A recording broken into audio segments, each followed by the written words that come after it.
Hello student, स्वागत है आप सभी का उत्तर प्रदेश पॉलिटेक्निक के एक नए वीडियो में। और देखिए, applied chemistry polytechnic first semester का एक प्रैक्टिस सेट काफ़ी ज़्यादा करिए कि सर्कुलेट हो रहा है। हो सकता है कि ये चूंकि कई जो प्राइवेट कॉलेज वगैरह होते हैं उनमें करिए कि प्री बोर्ड का एग्जाम वगैरह कराया जाता है, तो उससे ये सेट वगैरह बनते हैं। तो काफ़ी सारे स्टूडेंट्स व्हाट्सएप पे शेयर कर रहे हैं, तो थोड़ा सा इसका सोल्यूशन देख लीजिए। हो सकता है इसमें से कुछ क्वेश्चन आपको देखने को मिल जाए या फिर आधे क्वेश्चन आपको देखने को मिल जाए। चूंकि जो केमिस्ट्री की बात करें तो उसमें कई तरीके के टिपिकल क्वेश्चन वगैरह होते हैं, एक एक नंबर और दो दो नंबर वाले। ठीक है, तो एक एक नंबर और दो दो नंबर तो आपको देखना काफ़ी ज़्यादा जरूरी होता है, इसलिए कि उसमें कहीं कुछ रटना भी नहीं है आपको।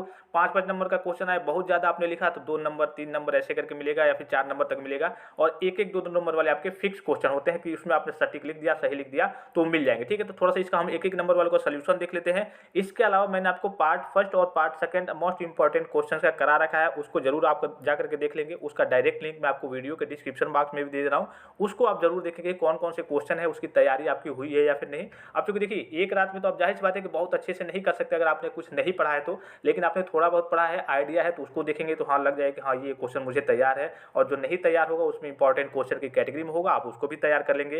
अदरवाइज आप अपने स्तर से स्टडी वगैरह करते भी होंगे, जो अपने एक नंबर दो दो नंबर के होते हैं करिए कि इंपॉर्टेंट क्वेश्चन वगैरह अगर सटीक तरीके से पढ़ना है, यानी कि अच्छे से अगर आपको अच्छे मार्क्स चाहिए तो जाहिर सी बात है कि आपको गहराई से पढ़ना पड़ेगा। एक एक नंबर दो दो नंबर, अगर एक एक नंबर दो दो नंबर वाले सही हो जाते हैं तो जाहिर सी बात है कि पाँच पाँच नंबर वाले में तो आप तो कुछ ना कुछ लिख ही देते हैं, पाँच में आपको दो तीन नंबर तो मिल ही जाते हैं। ठीक है, तो थोड़ा सा इसका सोल्यूशन देख लेते हैं और इसका पीडीएफ मैं आपको टेलीग्राम चैनल पर सेंड कर दूंगा। जो बच्चे टेलीग्राम चैनल को नहीं ज्वाइन किए हैं, टेलीग्राम पे जाकर ज्वाइन कर लेंगे और चैनल को सब्सक्राइब करके बेल आइकन को प्रेस जरूर कर लेंगे। ठीक है, हो सकता है कि इसमें से आपको कुछ क्वेश्चन एक एक नंबर में और दो दो नंबर में देखने को मिल जाए, अदरवाइज हो सकता है ये भी हो सकता है कि ज्यादा क्वेश्चन आपको देखने को मिल जाए एक एक नंबर दो दो नंबर पाँच पाँच नंबर वाले। तो सबसे पहले थोड़ा बहुत इसका सोल्यूशन देख लेते हैं। ये पहले दिया होगा आपको एक नंबर में है कि सिग्मा और पाई बंड को बंध को यानी कि बॉन्ड को परिभाषित कीजिए। ठीक है, अब ये होता क्या है, कभी कभी इसमें आपसे डिफरेंस भी पूछ देगा, तो नॉर्मल भाषा में आप लिखेंगे कि दो परमाणु कक्षक हैं और एक ही अक्ष पे यानी कि एक्स अक्ष हो या फिर वाई अक्ष हो, उसी पे अतिव्यापन होता है, तो उसी से जो बंध बनता है उसी को हम क्या कहते हैं, सिग्मा बॉन्ड कहते हैं। यानी कि क्या कहने का मतलब क्या है, दो परमाणु कक्षकों के अच्छी अतिव्यापन से जो बंध बनता है उसे हम सिग्मा बंध कहते हैं। आपको मालूम है ये जो सिंबल होता है एस कक्षक का, ये आपका गोला जैसे होता है। पी की बात करें तो ये आपका डमरू जैसे होता है। डी की बात करें तो सभी स्टूडेंट्स को मालूम है कि दो डमरू कह लीजिए कि एक तरीके से एक ये डमरू हो गया, एक ये डमरू हो गया। और एफ की बात करें तो एफ का आपका जटिल होता है, इसको बनाना कहिए कि इम्पॉसिबल होता है। ठीक है, अब देखिए यहाँ पे अब कैसे समझेंगे कि सिग्मा बंध है। और अगर मान लीजिए कि कोई आपसे रिएक्शन दे दे या फिर कोई कहिए कि चीज़ दे दे, उसमें कहे बताने के लिए कि बताइए कि इसमें कितने सिग्मा बंध है और कितने पाई बंध है, तो उसमें आप कैसे आप कहिए कि उसमें निकालेंगे कि इसमें कितने सिग्मा बंध है कितने पाई बंध है। ठीक है, तो एस हो गया। तो इसमें कहा क्या जा रहा है कि एस सिग्मा बंध में कि दो परमाणु कक्षकों के अच्छे अतिव्यापन से, मतलब कि अतिव्यापन मतलब एक तरीके से कहिए कि जुड़ना या फिर मिलना कह लीजिए। ठीक है, तो दो परमाणु कक्षक मान लीजिए दो परमाणु, एक ये कक्षक हो गया, ठीक है, एस कक्षक मान लीजिए ले लेते हैं दोनों, एक ये कक्षक हो गया, तो दो परमाणु कक्षकों के अच्छी अतिव्यापन मतलब एक ही अक्ष पे है, चाहे वो एक्स अक्ष हो चाहे वाई अक्ष हो, जो भी अक्ष हो, एक ही अक्ष पे क्या करते हैं, जो मिलने से जो बंध बनता है उसे ही हम क्या कहते हैं, सिग्मा बंध कहते हैं। अब यहाँ पे देखिए ये जो है यहाँ पे आपका जुड़ाव हो रहा है, इसी को कहते हैं हम अतिव्यापन कहते हैं। यानी कि दो परमाणु कक्षकों के अच्छी अतिव्यापन से जो बंध बनता है उसे हम सिग्मा बंध कहते हैं। अब एक चीज यहाँ पे ध्यान रखेंगे, ये जो आपका टर्म है एक ही अक्ष पर, ये इंपॉर्टेंट है। ठीक है, वही अगर हम पाई बॉन्ड की बात करें, अब इसमें देखिए मान लीजिए कि ये तो आपका एस कक्षक हो गया, अगर पी कक्षक लेते हैं मान लीजिए कि एक पी कक्षक आपका ये होगा। ठीक है, अब इसी प्रकार से इसका अतिव्यापन होगा तो एक यहाँ पे एक और आपका ये आपका पी कक्षक आ जाएगा और यहाँ पे जुड़ जाएगा और ये इसका कह लीजिए कि अतिव्यापन हो गया। तो इसको आपको फिगर की सहायता से भी आप बना करके समझा देंगे तो और बेटर रहेगा, एग्जामिनर समझ जाएगा कि आपको आता है। ये जो अक्ष है इसमें ये इंपॉर्टेंट है कि हाँ एक ही अक्ष पे दोनों रहेंगे। ठीक है, दोनों कक्षक जो रहेंगे एक ही अक्ष पे रहेंगे। तो इसका डिफिनेशन क्या है, नॉर्मल सा, दो परमाणु कक्षकों या फिर डायरेक्टली कह सकते हैं दो कक्षकों के अच्छी अतिव्यापन से जो बंध बनता है उसे हम क्या कहते हैं, सिग्मा बंध कहते हैं। और सिग्मा बंध हमेशा पहले होता है, उसके बाद से ही आपका पाई बंध बनता है। ठीक है, अभी मैं आपको आगे और सारी चीजें बताऊंगा, इसके अलावा कैसे निकालना होता है वो भी मैं आपको बताऊंगा। अब थोड़ा सा पाई बॉन्ड देख लीजिए कि पाई बंध क्या होता है। तो पाई बंध का नॉर्मल सा डिफिनेशन है कि दो परमाणु कक्षकों के, उसमें था अक्षीय अतिव्यापन और इसमें है पार्श्वीय अतिव्यापन। पार्श्वीय मतलब साइड से मतलब क्या है, एक नॉर्मल सा एग्जाम्पल लेते हैं मान लीजिए किसी दो लोगों की शादी हो रही है, ठीक है। अब दो लोगों की शादी होती है, तो जब कह लीजिए कि पहली बार फोटो वगैरह खिंचवाया जाता है, ठीक है। तो ये मान लीजिए कि एक कोई लड़का हो गया, एक लड़की हो गया, तो पहली बार जब शादी से पहले की फोटो की बात करें, तो ये आपके साइड में करिए कि दूर दूर थोड़ा सा खड़े होकर, मतलब पास ही में खड़े होते हैं, आराम से सिंपल एक सावधान तरीके से खड़े होकर के फोटो खिंचवा लेते हैं। लेकिन वही अगर शादी हो गई रहती है, उसके बाद से अगर फोटो का रिसेप्शन होता है, खिंचवाया जाता है, तो दोनों क्या करते हैं, हाथ में अपना हाथ एक तरीके से ऐसे डाल लेते हैं और उसके बाद से खिंचवाते हैं। अब हाथ में हाथ डाल लेंगे तो जो बॉन्ड बनेगा, एक तरीके से समझिए कि ये आपका रहेगा सिग्मा बॉन्ड। सिग्मा बॉन्ड मतलब कि हाथ में हाथ डाल लिए हैं, अब काफी मजबूत हो गए हैं, शादी हो गई है, काफी मजबूत हो गए, एक तरीके से उनके अंदर का जो कलिए के संबंध है, जो जुड़ाव है, काफी मजबूत हो गया है। वही अगर शादी नहीं हुई थी पहले की बात करें, तो नॉर्मल तरीके से सिंपल साइड में चिपक करके बस नॉर्मल तरीके से फोटो खिंचवाए, तो वो आपका क्या हो जाएगा, पाई बॉन्ड हो जाएगा। पाई बॉन्ड मतलब कि कमजोर बॉन्ड होता है, और सिग्मा बॉन्ड का होता है काफी मजबूत होता है। आशा करता हूं कि ये चीज आप थोड़ा बहुत समझ रहे होंगे, ठीक है।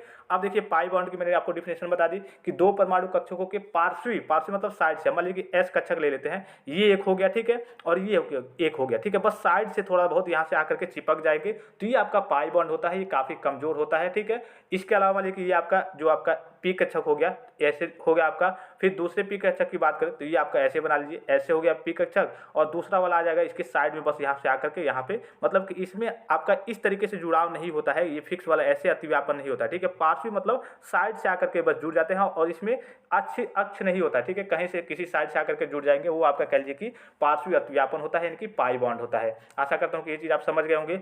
अब देखिए निकालना कैसे है, सपोज कीजिए कि ये आपसे दे दिया कि C2H4, ठीक है। इसमें अब आपसे कह देगा कि बताइए, जाहिर सी बात है ये भी क्वेश्चन पूछ सकता है, कोई जरूरी नहीं है कि हाँ यही पूछेगा आपसे, ये भी क्वेश्चन पूछ सकता है कि C2H4 में बताइए कि कितने सिग्मा बॉन्ड है, कितने पाई बॉन्ड है। तो आपको मैं एक चीज बता दूं कि यहाँ पे आपको दिख रहा होगा, ये सिंगल बॉन्ड हो गया, ये डबल बॉन्ड हो गया, ये ट्रिपल बॉन्ड हो गया, ठीक है, तीन प्रकार के बॉन्ड। अब देखिए अगर एक आपका कहीं दिया हो, अगर एक बॉन्ड हो, सिंगल बॉन्ड हो, तो उसमें क्या रहेगा, एक सिग्मा बॉन्ड केवल रहेगा, उसमें पाई बॉन्ड नहीं रहेगा। अगर यहाँ पे दो आपको बॉन्ड दे दिया हो, ठीक है, तो उसमें केवल यहाँ पे जो एक सिग्मा रहेगा और एक पाई रहेगा, ठीक है। अगर कहीं आपका डबल बॉन्ड दे दिया हो किसी भी रिएक्शन में, किसी भी कलिए की समीकरण में कलिए, तो उसमें आपका एक सिग्मा बॉन्ड होगा और एक पाई बॉन्ड होगा। अगर वहीं आपका तीन बॉन्ड दे दिया हो, ट्रिपल बॉन्ड दे दिया हो, तो उसमें एक सिग्मा बॉन्ड होगा और दो पाई बॉन्ड होगा। अब इसमें देखिए यहाँ पे दिख रहा होगा C2H4, तो सबसे पहले इसका हम बना लेंगे C2H4, ठीक है। क्या दिया है आपका C2H4, तो C और डबल बॉन्ड यहाँ पे रहेगा, और C से एक इधर H रहेगा, एक इधर H रहेगा, एक इधर H रहेगा, और एक नीचे H रहेगा, ठीक है। आप देखिए सिंगल बॉन्ड कितने हैं, 1 2 3 4, ठीक है, 4 हैं, तो 4 हो गया आपका। तो इन सभी जगहों पे सिंगल बॉन्ड है, यहाँ पे दिख रहा होगा, तो सिग्मा रहेगा, तो 4 सिग्मा तो ये हो गए, और ये डबल वाले पे एक सिग्मा है, एक पाई है, तो 4 सिग्मा ये हो गए, और एक सिग्मा यहाँ पे, एक पाई यहाँ पे, मतलब कि 5 सिग्मा यहाँ पे हो जाएंगे, और एक क्या हो जाएगा, पाई हो जाएगा। इसका सिंपल साइंस, और ये आपसे एग्जाम में पूछा भी जाता है, ठीक है, कि C2H4 में बताइए कितने सिग्मा है, कितने पाई बॉन्ड है, ये आपसे पूछा भी जाता है। एक और एग्जाम्पल लेते हैं, मान लीजिए कि CO2 हो गया, ठीक है। अब CO2 को यहाँ से इस तरीके से आप लिखेंगे CO2, ठीक है, डबल बॉन्ड रहेगा। अब देखिए इसमें कितने सिग्मा बॉन्ड है, कितने पाई बॉन्ड है, तो डबल वाले को मैंने आपको बताया कि 2 हैं, तो 2 में अगर डबल बॉन्ड है, सिंगल बॉन्ड रहेगा तो केवल उसमें एक सिग्मा बॉन्ड रहेगा। अगर डबल बॉन्ड है तो उसमें एक सिग्मा बॉन्ड, एक पाई बॉन्ड रहेगा, तो इसमें एक सिग्मा बॉन्ड, एक पाई बॉन्ड, इसमें एक सिग्मा बॉन्ड, एक पाई बॉन्ड, इसमें क्या हो जाएंगे, 2 सिग्मा बॉन्ड हो जाएंगे और 2 आपके पाई बॉन्ड हो जाएंगे, ठीक है। इसी प्रकार से एक और एग्जांपल लेते हैं, मान लीजिए CH4 आपसे पूछ दिया, बताइए इसमें कितने सिग्मा बॉन्ड है, कितने पाई बॉन्ड है, तो C आप लिखेंगे, ठीक है। ये तो आपको संतुलित करना आता होगा, ठीक है, सारी चीज़ें कि कैसे हाइड्रोजन को संतुलित किया जाता है, लगभग सभी बच्चों को आता ही होगा, ये बताने की जरूरत नहीं है, ठीक है।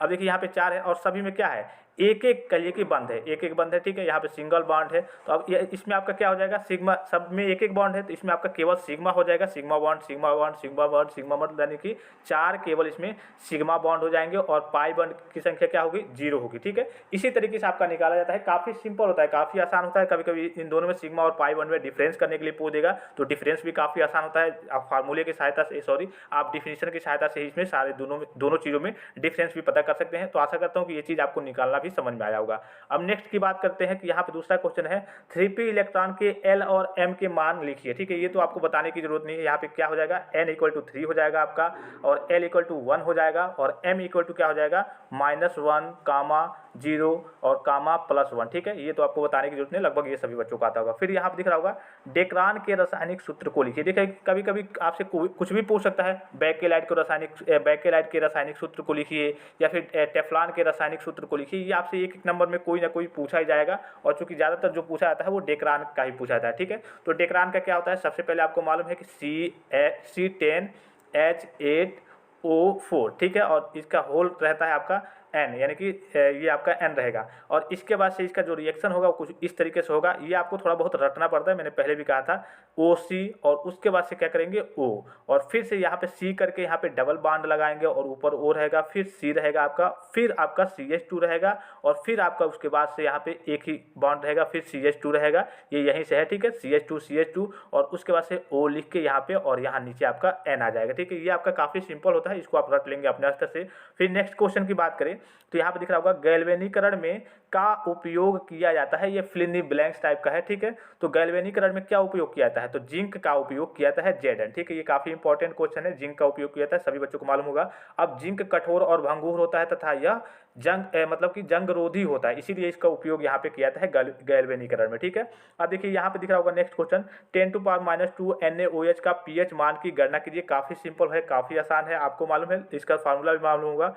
pH इक्वल टू होता है -log(H+), ठीक है, आयन, ठीक है। ये आपका फार्मूला होता है और काफ़ी सिंपल है, काफ़ी आसान है। इसका मैं आप कमेंट करके इसका आंसर बताएंगे कितना आएगा। आपको मालूम है कि NaOH की बात करें तो इसमें आपका Na+ हो जाएगा, ठीक है, Na+ हो जाएगा, और प्लस में OH- हो जाएगा, ठीक है। और चूंकि ये आपका क्या है, स्ट्रॉन्ग बेस है, इसका बेस जो है स्ट्रॉन्ग है, तो ये आपका OH- की बात करें तो ये आपका इक्वल टू हो जाएगा 10⁻², ठीक है। काफ़ी सिंपल है, काफ़ी आसान है। इसका आंसर आप कमेंट करके जरूर बताएंगे कि इसका आंसर कितना आएगा, ठीक है। मैं देखता हूं कि कितने बच्चे कमेंट कर पाते हैं।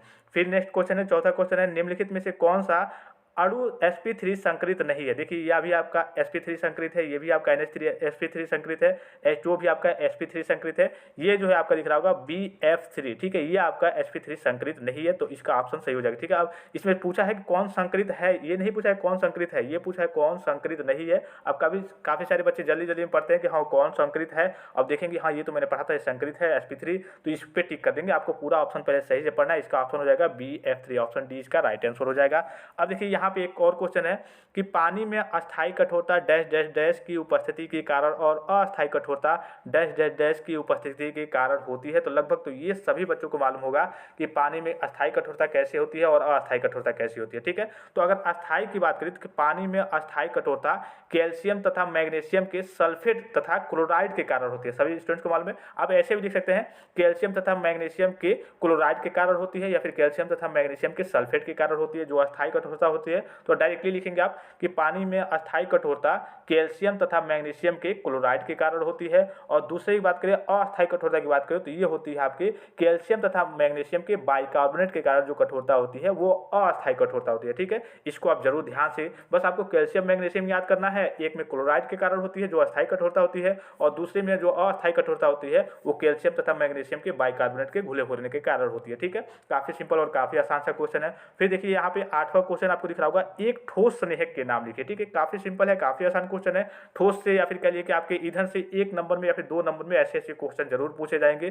तो आपसे पूछा क्या गया है कि एक ठोस स्नेहक का नाम लिखिए, तो आपको मालूम है ठोस स्नेहक की बात करें, हाँ एक और चीज यहाँ पे देख लीजिएगा, ये अस्थायी कठोरता और अस्थायी कठोरता की बात करें तो जल की अस्थायी कठोरता को दूर करने की विधियों के बारे में ये आपसे एग्जाम में पूछा जाएगा कि जल की अस्थायी कठोरता है, मान लीजिए कि कोई जल है, कठोर जल है, उसमें अस्थायी कठोरता है, ठीक है, उसको कैसे दूर कर सकते हैं। तो पहला तो है कि हम भाई उबाल कर उसे दूर कर सकते हैं। दूसरा है एक क्लोरामीन विधि होता है, उसकी द्वारा दूर कर सकते हैं। फिर से जो पूछा जाता है ज़्यादातर आपके एग्जाम में कि जल की अस्थायी कठोरता, मान लीजिए कि कोई अस्थायी कठोरता वाला जल है, उसको हम कैसे दूर करेंगे, तो उसकी 3 विधियाँ होती हैं। पहला होता है आपका सोडा लाइम विधि, ठीक है। दूसरा होता है आपका जियोलाइट या परम्यूटेड विधि करके होता है, काफी सारे बुक में परम्यूटेड, काफी में परम्यूटेड ऐसे करके देता है, तो उससे नाम से आपको कंफ्यूजन नहीं होना है। जियोलाइट या परम्यूटेड विधि, और इसको आप जरूर देख लेंगे, जियोलाइट या परम्यूटेड विधि। हो सकता है कि छपा आपको क्वेश्चन देखने को मिल जाए। फिर तीसरा आपका होता है आयन विनिमय रेजिन विधि, ठीक है। तीनों काफी इंपॉर्टेंट है, और तीनों में से जो दूसरा है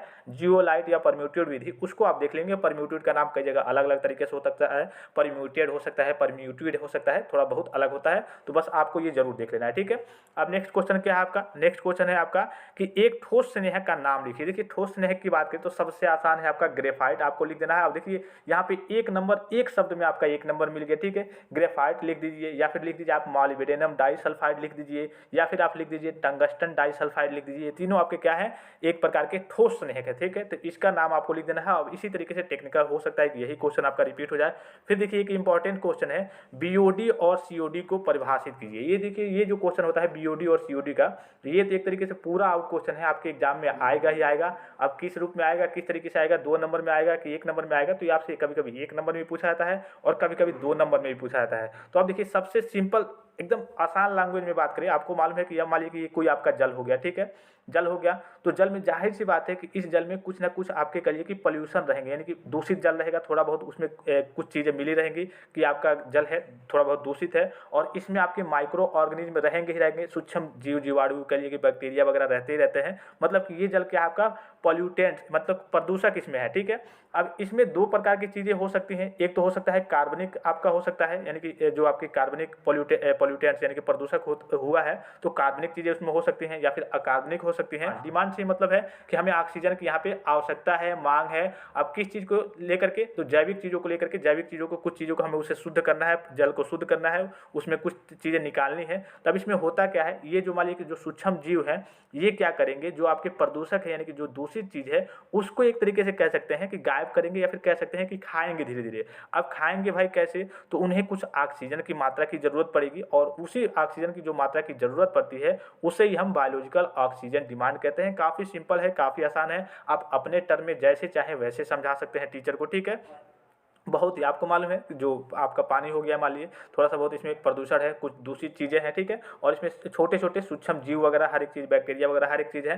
तो इसमें 2 प्रकार की चीज़ें घुली हो सकती हैं, कार्बनिक चीज़ें, कार्बनिक प्रदूषक हो सकता है, या फिर अकार्बनिक हो सकता है। तो इन्हीं को दूर करने के लिए, अब चूंकि जो अकार्बनिक होता है उनको दूर करने में जो बीओडी की बात करें तो इससे दूर नहीं हो पाएगा, ठीक है। इससे दूर करने में दिक्कत होती है, इसके लिए सीओडी यानी कि केमिकल ऑक्सीजन डिमांड की आवश्यकता पड़ती है। तो बीओडी का अगर डिफिनेशन की बात करें तो बीओडी का पूरा नाम होता है बायोलॉजिकल ऑक्सीजन डिमांड, कभी कभी आपसे फुल फॉर्म ही पूछ लिया जाता है। तो सूक्ष्म जीवों की जल में उपस्थिति कार्बनिक पदार्थों को 20 डिग्री पर ऑक्सीकरण करने के लिए ऑक्सीजन की मात्रा को बीओडी कहते हैं। बीओडी का सिंपल सा साधारण सा कहिए कि एक तरीके से ये आपका ऑक्सीडेशन प्रोसेस है, यानी कि ऑक्सीकरण की प्रक्रिया है। और इसमें क्या आता है, जो 20 डिग्री आपका टेम्परेचर रहेगा, 20 डिग्री तापमान रहेगा, और इस तापमान पर क्या करिए कि सूक्ष्म जीवों द्वारा क्या करिए कि जल में जो उपस्थित है कार्बनिक चीजें उपस्थित है, कार्बनिक पदार्थ उपस्थित है, उसको कहिए कि दूर किया जाता है, और उसके लिए जितनी ऑक्सीजन की मात्रा की जरूरत होती है उसे हम बीओडी यानी कि बायोलॉजिकल ऑक्सीजन डिमांड कहते हैं। और इसे व्यक्त किस में करते हैं, तो इसे पीपीएम, ठीक है, पीपीएम पर मिलीग्राम या फिर पर लीटर, ठीक है, पीपीएम पर मिलीग्राम पर लीटर से हम इसे दर्शाते हैं। इसके अलावा पीने योग्य शुद्ध जल का जो बीओडी होता है, कितना होता है बीओडी, पीने योग्य शुद्ध जल का जो बीओडी होता है वो 0.75 से लेकर के 1.5 मिलीग्राम यानी कि mg प्रति लीटर होता है। ये आप याद रखेंगे, वो बहुत ही इंपॉर्टेंट टर्म है। हो सकता है आपसे 1 नंबर में यही पूछ लिया जाए कि बीओडी बात करें, शुद्ध जल जो पीने योग्य जल है उसका बीओडी कितना होता है, तो 0.75 से लेकर के 1.5 मिलीग्राम पर लीटर तक होता है। और यह प्रदूषण की मात्रा पता करने में मदद करता है सभी स्टूडेंट को। अभी मैंने आपको कहा कि आपका ये जो वाटर हो गया इसमें कितने प्रदूषण है, कितने प्रदूषित चीज़ें हैं, तो इसमें सूक्ष्म जीव वगैरह भी हैं, उनकी बात अलग छोड़ दीजिए। ये प्रदूषण चीज़ें हैं, प्रदूषित है आपका जल, तो कितने प्रदूषण की मात्रा है, तो यह प्रदूषण की मात्रा को पता करने में मदद करता है।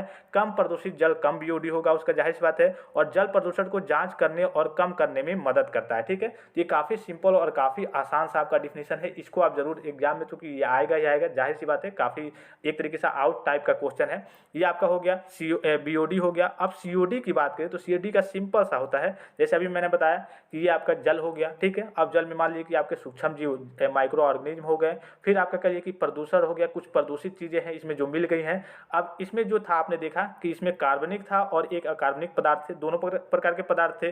तो कार्बनिक पदार्थ को बीओडी की सहायता से, और जो अगर दोनों मिले हुए हों उसमें अकार्बनिक पदार्थ है यानी कि इनऑर्गेनिक और ऑर्गेनिक दोनों पदार्थ हैं, तो उसके लिए सीओडी का यूज किया जाता है। यानी कि जल के सभी कार्बनिक और अकार्बनिक पदार्थों का पूर्ण ऑक्सीडेशन यानी कि पूर्ण ऑक्सीकरण हेतु आवश्यक ऑक्सीजन की मात्रा COD होती है, COD कहलाती है। और इसे हम किसे व्यक्त करते हैं, तो इसे हम व्यक्त करते हैं mg यानी कि मिलीग्राम पर लीटर में दर्शाते हैं। और ऑक्सीडेशन एसिटिक पोटेशियम डाइक्रोमेट से करते हैं। ये दोनों कार्बनिक और अकार्बनिक का पता करते हैं, यानी कि कार्बनिक और अकार्बनिक दोनों के कहिए कि वो हटाते हैं, उन दोनों का पता करते हैं। एक तरीके से कहिए कि पानी से आपके कार्बनिक और अकार्बनिक जो पदार्थ होते हैं, जो प्रदूषक होते हैं, उनको वो खा जाते हैं, या फिर कहिए कि जो छोटे छोटे जीव होते हैं, सूक्ष्म जीव होते हैं, उनको दूर कर देते हैं और पानी को शुद्ध कर देते होते हैं। ठीक है, शुद्ध कर देते हैं। तो अब नेक्स्ट क्वेश्चन देखते हैं। नेक्स्ट क्वेश्चन आपका क्या है, तो यहाँ पे नेक्स्ट क्वेश्चन आपको दिख रहा होगा, तेल गैस डॉट डॉट डॉट के भंजन द्वारा प्राप्त की जाती है। यहाँ पे आपको 10वां क्वेश्चन दिख रहा होगा, तेल गैस डॉट डॉट डॉट यानी कि डैश डैश डैश के भंजन द्वारा प्राप्त की जाती है। तो बड़ा सिंपल सा क्वेश्चन है, मिट्टी के तेल के तापी भंजन द्वारा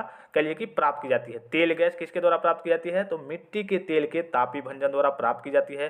फिर नेक्स्ट क्वेश्चन है आपका, प्रोड्यूसर गैस मिश्रण है डॉट डॉट डॉट और डॉट डॉट डॉट का, किसका मिश्रण है, तो आप सभी स्टूडेंट्स को मालूम है CO carbon monoxide plus N2 यानी कि नाइट्रोजन का मिश्रण होता है प्रोड्यूसर गैस। ठीक है, ये आपसे एग्जाम में एक नंबर में या फिर डायरेक्ट आपसे प्रोड्यूसर गैस की बनाने की विधि के बारे में, उसकी रिएक्शन के बारे में पूछ सकता है, काफी इंपॉर्टेंट टॉपिक है।